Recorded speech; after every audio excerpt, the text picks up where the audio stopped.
আসসালামু আলাইকুম, কেমন আছেন সবাই? আজকে আপনাদের সাথে একটা দারুণ রেসিপি শেয়ার করতে চলে আসছি। সেটা হচ্ছে কই মাছ ভাজির রেসিপি। তো এখানে আমি কয়েকটা কই মাছ নিয়েছি এবং মাঝখান দিয়ে একটু একটু কেটে নিয়েছি যাতে ভিতরে মশলাগুলো ঢুকতে পারে। এবার লবণ দিয়ে ভালো করে মাখিয়ে নিচ্ছি। এরপর ধুয়ে নিতে হবে। সব জায়গায় লবণ দিয়ে ঘষে নিয়েছি। এরপর ধুয়ে নিয়েছি, দিয়ে দিয়েছি হলুদের গুঁড়া, তারপরে দিয়ে দিয়েছি ধনিয়ার গুঁড়া। এরপরে দিতে হবে মরিচের গুঁড়া। এখানে হচ্ছে মরিচের গুঁড়াটা আমি বেশি ব্যবহার করছি, ঝাল পছন্দ তাই। তারপরে দিতে হবে পরিমাণ মতো লবণ। সব কিছু দেওয়ার পর খুব ভালো করে মাখিয়ে নিতে হবে। এর আগে একটু সরিষার তেলও দিয়ে নিয়েছি।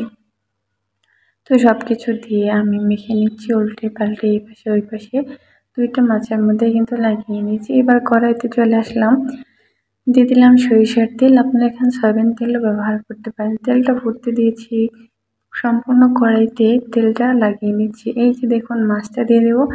এইবার দিতে হবে সেই ছোটো মাছ দুইটা একসাথে দিয়ে দিয়েছি। উল্টে পাল্টে খুব ভালো করে ভেজে নিতে হবে, সব জায়গায় তেল লাগিয়ে নিচ্ছি। এবার এই পাশ তো হয়ে গিয়েছে, ওই পাশে উল্টে দিতে হবে। এই তো উল্টে দিচ্ছি।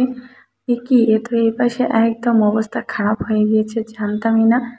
একদম সমস্ত চামড়া খুলে গিয়েছে। তারপর ভালো করে ভেজে নিতে হবে। এখানে চলে আসছে প্লেটে গরম গরম ভাত নিচ্ছি, সেই সাথে মাছ ভাজিটা নিয়ে খেতে শুরু করে দেবো। তো আপনাদের কাছে রেসিপিটা কেমন লেগেছে অবশ্যই কমেন্ট করে জানাতে পারেন।